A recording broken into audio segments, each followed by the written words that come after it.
unfortunate and tragic events in Tennessee, in Chattanooga. And so these people who got murdered, they're American heroes.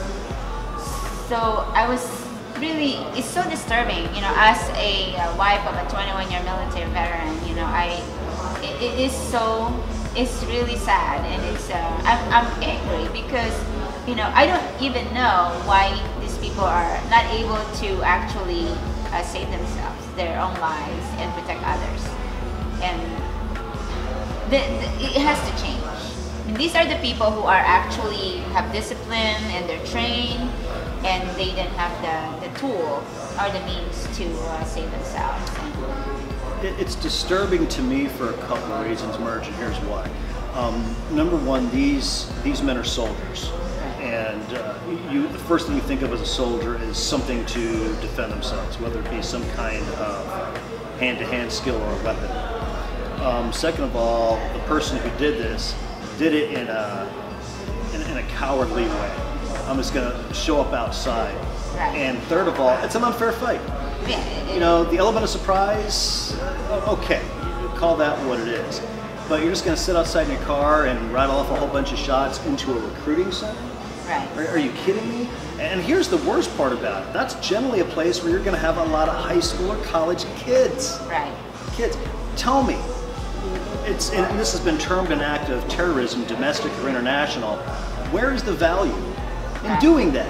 What kind of message have you sent? And what's the response from our administration, or you know, the people who's... The response is a speech and a statement that says how sorry you are, and we will get these people, and it will not be tolerated, and insert cliched word here that we've already heard. Part of the problem is this.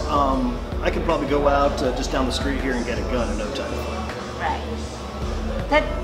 So it's sometimes, you know, I was speechless because yesterday we were here and we're talking about guns, and at the same time that was happening, and so I hate it when it's politicized. Right away they blame the guns, and you know, they want to take away from, you know, the strong legislature, take away the guns from people who are, you know, it's so hard for me to explain or to even talk about it because I feel so bad for you know. So I'm going to contradict myself here for a second, because I say we can go out and have stronger control on guns. Right. Now, I'll be the first to admit, guns scare the crap out of me. Right. I'm also saying that of ignorance because I've never shot a gun in my life. Right. You've shot guns. Yes. You've shot big guns. Yes, I did. And we can see that on your website of you with some amazing weapons. Firearms. Firearms, okay. Yeah. But the guns didn't kill anybody. It's the idiot behind the gun that kills people. So now here's a question for you. Do you have control on guns, making guns harder for idiots to get a hold of, but also harder for educated people to get a hold of? Or do you have some kind of legislation that says in order to get a gun, you have to have X number of hours of training or education, and now people are educated on guns, but does that control the problem or just prolong the problem from happening? Right, well, I would like the education, you know, for example, before you can, you know, I want a tougher rules on people who can get it, and I think that's so important. Like people without, you know, criminal background, and also the mental illness. I think these are the things that we have to really put into you know, the conversation, or when we're talking about gun ownership. You know, it's not that taking away. It's not like a huge or comprehensive legislation that will take away the rights of responsible and law-abiding citizens, and that's what I'm concerned about, you know. And I think when you look back, obviously the right to bear arms is something everybody should be able to do. But and I'm going to use ISIS here as a very bad example, the amount of recruitment that is going on into that world on a global basis, and people who are launching their own lone wolf attacks and doing it in the name of ISIS or items like that. I could be the most sane person ever, the most educated person ever, be really upset and bitter about some decision my government made or something that happened to my family, and would that make me crack, or am I going to be sane enough to launch that kind of an attack? And this is where there's a fine line. Is somebody who goes on a gun rampage like yesterday mentally unstable? or extremely stable and they know what they're doing. Right. I don't know.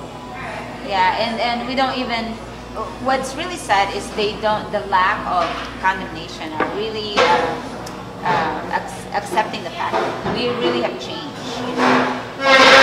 Post 9/11, I mean, it's truly different, and it seems to me that they don't really want to admit, you know, or I don't know, they're afraid.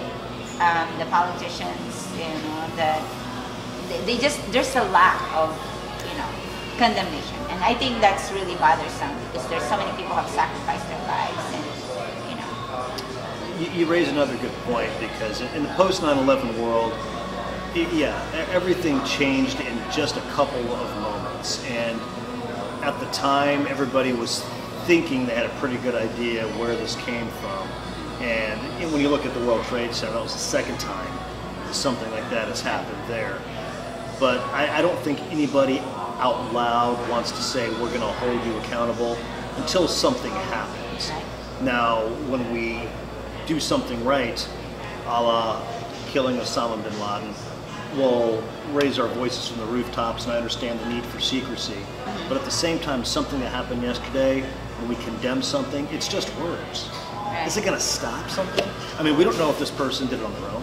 We don't know if they did it with support from somebody else. We don't know if they had ties to somebody or a group overseas. And let's assume for a second we find out through research that this person did have ties to an organized group overseas. They came here with the intention, or came back home with the intention of doing something. What do we do then? Do we say, hey, guess what we just learned, and that's the end of it? It shows up on CNN? Or do we realistically say we're going to take drastic action to prevent this from happening again and cut off the head of the snake? Well, and the really disturbing thing is that I see people on television say, oh, I'm so surprised that this happened. Really? I mean, post 9/11, you're still surprised that this happened. I mean, I'm not surprised that this happened. As a matter of fact, you know, I will always say that these things could happen, you know, here. They can happen anywhere. Now, don't get me wrong, I didn't wake up one morning and say, what would happen if somebody, you know, hijacked a bunch of planes and crashed into the World Trade Center? But I've often thought, you know, what happens when something catastrophic happens here at home? Yeah. And I see these videos of people on a daily basis not getting up and going to work, but they're getting up in the morning and trying to find a way to survive another day. Right. Whether that's through guerrilla action or stealing or doing what they can to travel at night to get to another country. And I wonder, and I hope to God it never comes to that, is that ever going to happen here? Are we ever going to get to that point? I don't know. I'm scared to death. I am scared to death, because we're not invincible. Yeah, I know, and sometimes we relied on, we're not vigilant enough. We're not so informed. complacent. And remember World War II, and I mean, I know that was before both of our times, but we were a very complacent group of people then. And then one Sunday morning, Pearl Harbor got bombed, and we entered World War II unwillingly. Yeah, and so right now, I was thinking, you know, I was like that. September 10, 2001, I was so, you know, I don't care what's happening. And all of a sudden, my life changed. And it's never been the same. The next day, it's a complete change. That moment has changed. So I remember that, you know, September 10th, I can't tell you what I was doing. September 11th, that morning, I was driving to work. I lived in Florida at the time. I worked in radio at the time. And I was driving to work, and one of my morning producers calls me up and says, there's some stuff going on in New York City, and I didn't have the ability to see the news at the time. I was in the car, but I got to the station just in time to see the second aircraft, and went, oh my God. And my first thought went two places. Number one, there's the business side of it. This is something we need to cover, number one. Number two, I've got relatives. I'm from the Northeast. Oh. So I had one relative who was an attorney at an office in one of those buildings. She decided to get off the subway a little early that day and walk in. Saved her life.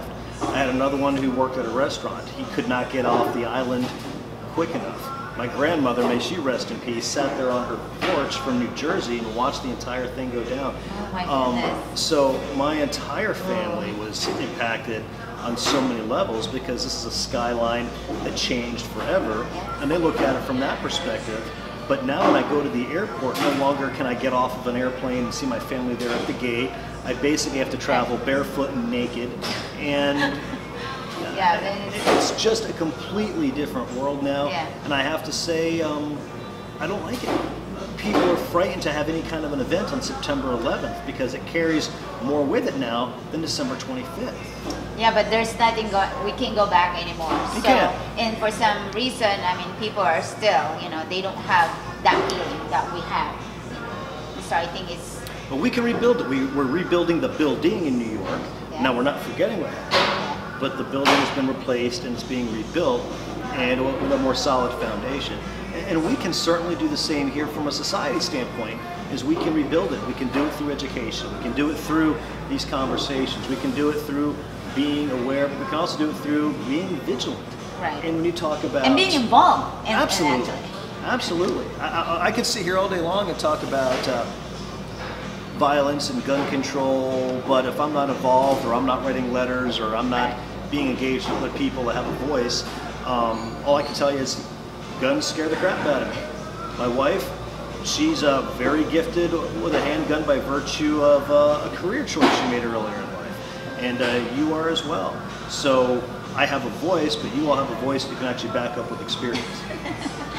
So, okay, so hopefully we're going to continue doing this conversation, and maybe every week we'll meet and invite people, and so we're going to cover different topics, and we're going to bring it out there, and hopefully... I'm excited to take this to the world and have people become involved and share their views, because you just don't know where the journey will take you. Yeah, so we'll see you soon. This is Merge. I'm Jason. All right, bye.